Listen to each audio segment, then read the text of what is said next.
پہلے ہی ہم نے مشورہ کیا کہ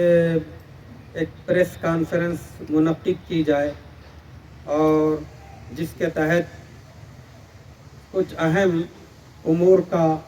یہاں سے اعلان کیا جائے۔ پہلی بات تو یہ ہے کہ آج ہم جس زمین پر یہ پریس کانفرنس کر رہے ہیں تو یہ وہی زمین ہے جو قریبی دنوں میں تحفظ ختم نبوت ٹرسٹ ضلع نظام آباد کے دفتر کے لیے، ایسے ہی مدرسہ دارالصالحات کے لیے، ایسے ہی مسجد کے لیے یہ خریدی جا رہی ہے۔ اب تک ہمارا پورا نظام مجلس تحفظ ختم نبوت کا اور دارالصالحات کا کرائے کی عمارت میں چل رہا ہے۔ الحمدللہ فخر کی بات نہیں، شکر کا مقام ہے، مجلس تحفظ ختم نبوت ضلع نظام آباد جس کے تحت 400 گاؤں دیہاتوں میں مکاتب قرآنیہ قائم ہو چکے ہیں، 14 سنٹر ہیں، 124 مساجد دیہاتوں میں وغیرہ تعمیر ہو چکی ہیں، اور 9000 مسلمان بچے بچیاں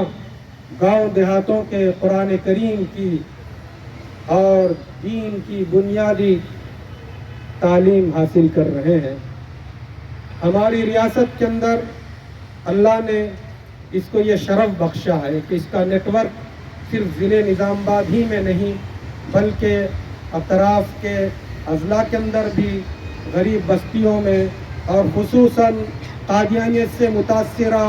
علاقے کے اندر بھی یہ نیٹ ورک کام کر رہا ہے۔ اسی طرح مدرسہ دارالصالحات، اس کے قیام کی بنیادی غرض بھی یہی ہے کہ چھوٹے چھوٹے گاؤں دیہات جہاں 2 گھر 5 گھر مسلمانوں کے مسجد نہیں، مکتب نہیں، ان بچیوں کی کوئی دینی تعلیم نہیں، تو مستقبل میں ان کو یہاں مدرسہ جب تعمیر ہوگا،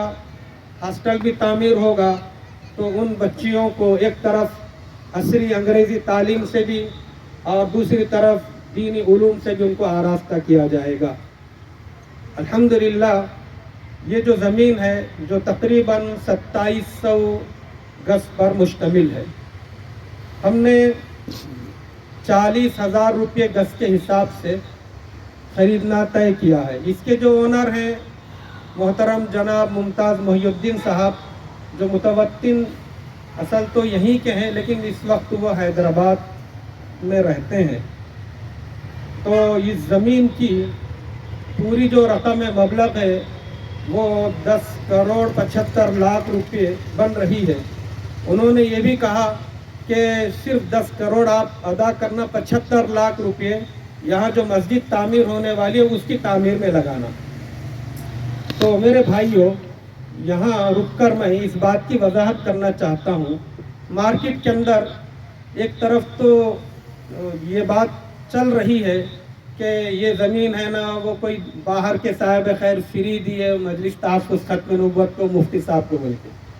اور کچھ لوگ بول رہے ہیں کہ بھائی بہت مہنگی خریدے بول کے۔ تو ہم وضاحت کرنا چاہتے ہیں یہ مفت نہیں بلکہ خریدی گئی ہے۔ اب یہ زمین مہنگی ہے یا متوسط قیمت کی ہے وہ آپ حضرات خود جو ہے فیصلہ کر سکتے ہیں، چونکہ تقریباً نے جو زمین اولڈ CRPF کیمپ میں خریدی تھی، جب صرف دارالصالحات یعنی لڑکیوں کا مدرسہ ہاسٹل پیش نظر تھا، وہاں کچھ پیچیدگیاں ایسی تھیں، کچھ مسائل ایسے تھے، اب ہم دعا کر رہے تھے یا اللہ اس شر میں سے خیر نکال دیجئے۔ تو ہمارے بعض علماء نے مشورہ دیا کہ بھئی لڑکیوں کا ادارہ شہر کے باہر مناسب نہیں، آج کل کے حالات کے پیش نظر آپ لوگ وہ بیچ کے شہر میں ہی زمین حاصل کرو۔ تو الحمدللہ پھر ہم نے سوچا کہ بھائی جب لڑکیوں کے ادارے کے لیے، ہاسٹل کے لیے شہر میں زمین خریدنا ہے تو پھر ختم نبوت کی دفتر کی بھی ضروری ہے، تو ہم 2 نظاموں کو جو ہے لے کے چلنے کے لیے ایسی زمین کے متلاشی تھے جہاں سہولتیں ہوں ہر اعتبار سے، کیونکہ ہمارے ائمہ معلمین ہر مہینہ گاؤں دیہاتوں سے تنخواہیں لینے کے لیے آتے ہیں، ہمارے